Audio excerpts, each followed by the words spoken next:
বন্যার্তদের সহায়তায় সেনাবাহিনীর সদস্যদের একদিনের বেতন দেওয়া হলো। এদিকে গুমতি নদীর বাদে ভাঙন কুমিল্লায় খোলা আকাশের নিচে হাজারো মানুষ। জানাবো প্রধানমন্ত্রীকে পদত্যাগ করতে বলায় তেরে পলককে মারতে আসেন কাদের। এদিকে তীব্র স্রোতে সেতুতে ধস, আখাউড়া কসবা সড়ক যোগাযোগ বন্ধ। জানাবো রাশেদ খান মেনন 5 দিনের রিমান্ডে। এবং সর্বশেষ জানাবো আশ্রয় কেন্দ্রে নিয়ে যেতে মানুষের আকুতি। শুনছিলেন সংবাদ শিরোনাম, এবারে বিস্তারিত। বন্যার্তদের সহায়তা সেনাবাহিনীর সদস্যদের একদিনের বেতন দেওয়া হলো। বাংলাদেশ সেনাবাহিনীর সব পদবী সেনা সদস্যদের একদিনের বেতনের সমপরিমাণ অর্থ বন্যার্তদের সহযোগিতায় প্রধান উপদেষ্টার ত্রাণ তহবিলে দেওয়া হয়েছে।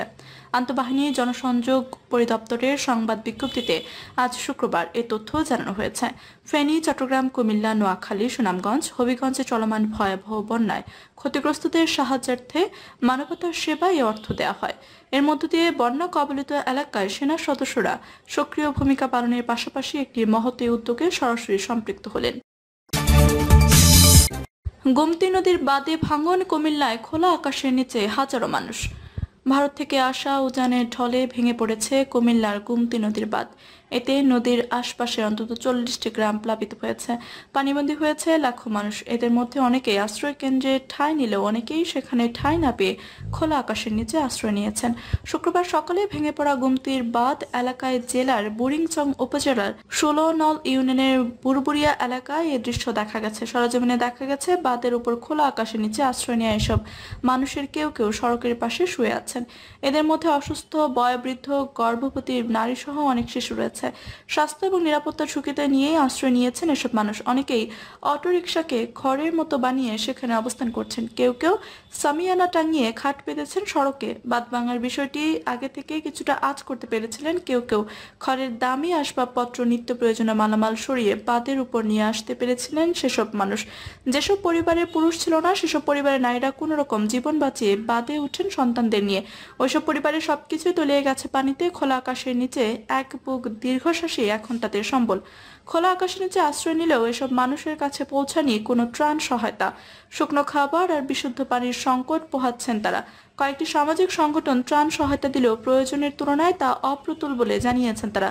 রাস্তায় আশ্রয় নেওয়া আশরাফুল ইসলাম ঢাকা পোস্টকে বলেন, কল্পনাও করতে পারিনি আমাদের জীবনে এত দুর্বিষহ দিন আসবে। রাত 11টার পর বাঁধ ভাঙা নিয়ে হইচই পড়ে। তখন সামনে যা পেয়েছি নিয়ে বাঁধে উঠেছি। ঘরবাড়ি সব তলিয়ে গেছে পানিতে। নুরুন নাহার নামে এক বনভাসী বলেন, আমাদেরকে আগে জানালে আমরা মালপত্র, ছেলে মেয়েদের নিয়ে দূরে চলে যেতাম। এখন এমন এক বিপদে পড়লাম, না আছে একুল না আছে ওকুল। আলী আহমেদ নামের একজন ঢাকা পোস্টকে বলেন, আমরা নিরুপায় হয়ে এখানে আশ্রয় নিয়েছি। এখানে আমাদের খাবার পানি সংকটের পাশাপাশি টয়লেটের সমস্যাটা অনেক বেশি। শত শত নারীও এখানে আছে। এখানে সবাই অনেক দুর্গতি, এর মধ্যে নারীদের একটু বেশি। জহিরুদ্দিন নামের একজন ঢাকা পোস্টকে বলেন, গতকাল রাত থেকে এখন পর্যন্ত সরকারি কোনো লোক এখানে আসেনি। ডিসি, এসপি দূরের কথা, থানার ওসি কিংবা ইউএনও ও আসেনি। ত্রাণ দেবে তো পরের কথা। বুড়িংচং উপজেলার নির্বাহী কর্মকর্তা ইউএনও সাহিদা আক্তার সাংবাদিকদের বলেন, আশ্রয় কেন্দ্রের পাশাপাশি খোলা আকাশের নিচে আশ্রয় নেওয়া মানুষদের সহায়তা করা হবে, তালিকা করা হচ্ছে। প্রধানমন্ত্রীকে পদত্যাগ করতে বলায় তেরে পলককে মারতে আসেন কাদের। শেখ হাসিনা সরকার পতনের পর গ্রেফতার মন্ত্রী, এমপি ও প্রভাবশালী নেতাকর্মীরা ডিবি পুলিশের রিমান্ডের জেরার মুখে রয়েছে। জিজ্ঞাসাবাদে চাঞ্চল্যকর তথ্য দিয়েছেন তারা। ছাত্র আন্দোলনের সময় অবস্থা বেগতিক দেখে শেখ হাসিনাকে প্রধানমন্ত্রী পদে ইস্তফা দিতে বলেছিলেন সাবেক তথ্য প্রযুক্তি প্রতিমন্ত্রী জুনায়েদ আহমেদ পলক। এ নিয়ে সেদিন গণভবনে তুল কালাম হয় বলে জানান পলক। ডিবি হেফাজতে থাকা আসামি সাবেক তথ্য প্রযুক্তি প্রতিমন্ত্রী জুনায়েদ আহমেদ পলক বলেন, সরকার পতনে এক দফা আন্দোলনের শেষ পর্যায়ে 4 আগস্ট গণভবনে আওয়ামী লীগ এবং এর অঙ্গ সহযোগী সংগঠনের নেতাদের সঙ্গে বৈঠক হয়। সেখানে তিনি তৎকালীন প্রধানমন্ত্রী শেখ হাসিনাকে বলেছেন, প্রয়োজনে তাকে বলি দেওয়া হোক, তবুও শিক্ষার্থীদের আন্দোলন বন্ধ করা প্রয়োজন। প্রধানমন্ত্রীকে ছাত্র জনতার চোখের ভাষা, মনের ভাষা বোঝার চেষ্টা করতে বলেন পলক। সে সময় সড়ক পরিবহন ও সেতুমন্ত্রী ওবায়দুল কাদের পলককে তেড়ে মারতে আসেন। তখন সাহসী হয়ে পলক প্রধানমন্ত্রীকে স্টেপ ডাউন করতে বলেন। আওয়ামী লীগকে মানুষ ঘৃণা করছে, থুতু দিচ্ছে বলার পর পলককে গণভবন থেকে বের করে দেওয়া হয় বলে রিমান্ডে জানান তিনি। জুনায়েদ আহমেদ পলক ডিবিকে জানান, স্মার্ট বাংলাদেশ গঠনে 10 মিনিট স্কুলের সঙ্গে 5 বছর মেয়াদী সরকারের যে 5 কোটি টাকার চুক্তি ছিল সেটা তিনি বাতিল করতে চাননি। জোর করে ওই চুক্তি বাতিল করান সাবেক শিক্ষামন্ত্রী মহিবুল হাসান চৌধুরী নওফেল। কারণ 10 মিনিট স্কুলের অন্যতম কর্ণধার আইমান সাদিক আন্দোলনকারী ছাত্রদের পক্ষে ফেসবুকে স্ট্যাটাস দিয়েছিলেন। তারা তাদের ফেসবুক প্রোফাইল লাল করেছিলেন। ডিবি জিজ্ঞাসাবাদে পলক জানান, প্রধানমন্ত্রীকে বাস্তবতা মেনে নেওয়ার অনুরোধ জানালেও তিনি মানতে রাজি হচ্ছিলেন না। এ সময় সংশ্লিষ্ট ডিবি কর্মকর্তা পলককে প্রশ্ন করেন, দেশে স্থিতিশীলতা চাইলে দায়িত্ব থেকে পদত্যাগ করেননি কেন? সে সময় নিশ্চুপ থাকেন পলক। বৈষম্যবিরোধী ছাত্র আন্দোলনের সময় গত 19 জুলাই পল্টন এলাকায় গুলিবিদ্ধ হয়ে মারা যান রিকশা চালক কামাল মিয়া। এই ঘটনায় পল্টন থানায় হওয়া মামলায় গ্রেফতার হন সাবেক তথ্য প্রযুক্তি প্রতিমন্ত্রী জোনায়েদ আহমেদ পলক। নিরাপত্তার কারণে তাকে ঢাকা মহানগর গোয়েন্দা পুলিশের কার্যালয়ে রাখা হয়।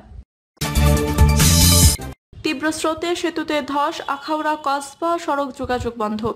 পানির তীব্র স্রোতে ব্রাহ্মণবাড়িয়া আখাউড়া আরও একটি সেতু আংশিক ধসে পড়েছে। এতে সেতুটি দিয়ে যান চলাচল পরিপূর্ণ হওয়ার আখাউড়ার সঙ্গে কসবা উপজেলার সড়ক যোগাযোগ বন্ধ হয়ে গেছে। এছাড়াও সেতুর পাশে থাকা বৈদ্যুতিক খুঁটি মাটি থেকে সরে যায় ওই এলাকায় বিদ্যুৎ সরবরাহ বন্ধ রাখা হয়েছে।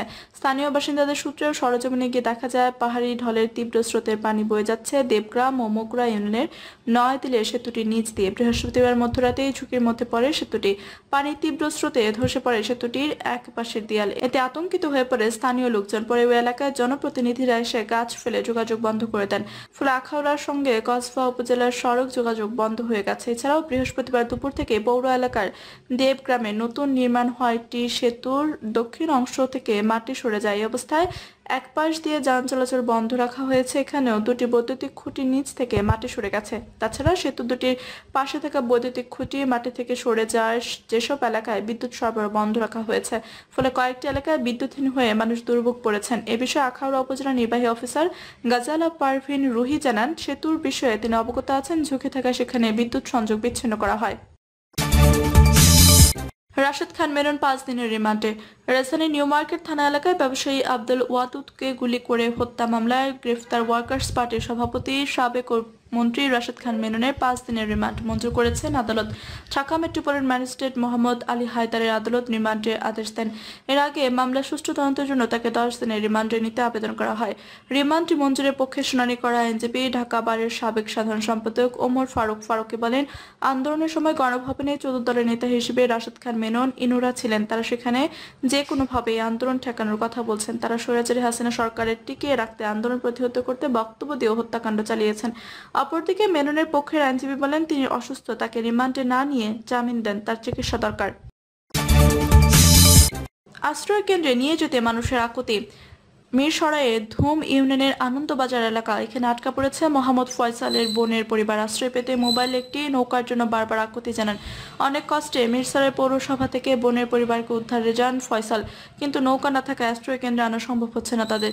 শুধু ফয়সাল নয়, এভাবে অনেকে আকুতি জানিয়েছেন বন্যা পানিতে আটকে থাকা পরিবারের লোকজন।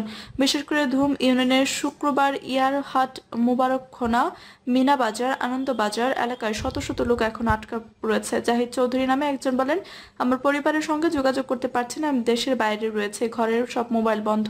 তারা কেমন আছে আল্লাহ ভালো জানেন। মোহাম্মদ সবুজ আর নামের আরেকজন বলেন, নাহেরপুর এলাকায় বেশ কয়েকটি পরিবার আটকা পড়েছে, কয়েকটি নৌকার প্রয়োজন। অনেক জায়গায় খোঁজ করে নৌকা ম্যানেজ করতে পারেনি। খোঁজ নিয়ে জানা গেছে বন্যা কবলিত অনেক এলাকায় লোকজন বৃহস্পতিবার বাড়ি ছেড়ে আসেনি। পরে রাতে পানি বেড়ে যায়, অনেকে বাড়ির ছাদে আশ্রয় নেন। শুক্রবার সকালে আশ্রয় কেন্দ্রে আসতে চাইলে নৌকা সংকটের কারণে আসতে পারছেন না। এখন আবার পানি বাড়ছে, সন্ধ্যার মধ্যে নিরাপদ আশ্রয় যেতে না পারলে চরম ঝুঁকির মধ্যে পড়তে পারে তাদের জীবন। মিরসরাই উপজেলা নির্বাহী কর্মকর্তা উপজেলা প্রশাসক মাহফুজা জেরিন জানান, সবাইকে পানি বেড়ে যাওয়ার আগে নিরাপদ স্থানে যেতে বলা হলেও অনেকে যায়নি। বৃহস্পতিবার রাত থেকে পানি বেড়ে যাওয়ায় এখন নিরাপদ আশ্রয় যাওয়ার আকুতি জানাচ্ছে। আমাদের সাধ্যমতো নৌকা, বোট পাঠানো হচ্ছে, তবে মানুষের তুলনায় নৌকা অপ্রতুল। প্রিয় দর্শক, এই ছিল এখনকার মতো সর্বশেষ সংবাদ। আপনি সব সংবাদ পেতে চ্যানেল সাবস্ক্রাইব করে পাশে থেকে বেল বাটনটি ক্লিক করে রাখুন। ধন্যবাদ সবাইকে এতক্ষণ সাথে থাকার জন্য।